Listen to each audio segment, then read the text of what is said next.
Clean up and things quieting down a little bit, I guess, around the country. Yeah, it always takes a while in this situation. It's going to take a long time to clean up the mess left by the remnants, anyway, of Hurricane Sandy. That continues to move northeastward, and it'll continue to move that way up into eastern Canada. Just kind of some light snow with it at the moment and a little bit of wind, but a lot of that's calming down as well. Out in the northwest, the next system coming into parts of Idaho and western Montana after leaving Washington and Oregon with some rain showers. It'll move into the northern mountains and give just a few areas of rain and snow showers, depending on your elevation there. High pressure continues to dominate from the Plains states, western Great Lakes, all the way south to the Gulf of Mexico.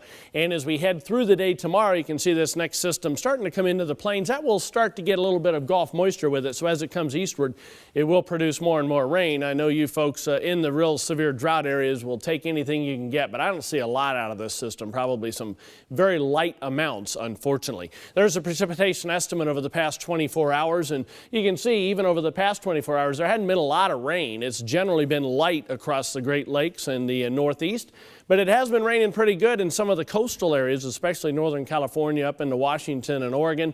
But you can see as it moves off to the east, it's not going to produce a lot of moisture as it moves into the northern Rockies over the next 24 hours. As far as snow is concerned, we've had a little bit of additional. This is on top of what the 2 feet that already fell in some of the higher elevations of West Virginia.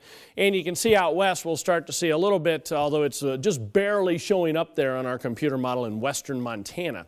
As far as high temperatures today, you can see the cold air remains over the Great Lakes with highs only in the 40s to low 50s into parts of the Northeast as well. 60s and 70s down through the Southeast and 80s into Texas. Also some 60s in the Northwest. So that's fairly mild for this time of year. That's why the snow will only be in the highest elevations. Low temperatures tonight, the coldest area, teens and 20s across the northern plains into the northern Great Lakes. 60s by the time you get to the Gulf Coast. There's a jet stream by Saturday. That next system is diving into the northern plains, and you can see that's going to be a slow mover through the Great Lakes over the weekend into the Northeast for early next week, and a shot of cold air behind it, although it doesn't go real far south this time. That's a look across the country. Now let's take a look at some local forecasts. We'll head out to Arizona. First of all, Sierra Vista, sunny and warm, high temperature of 81 degrees. Ashland, Wisconsin, partly sunny and breezy, the afternoon high 42.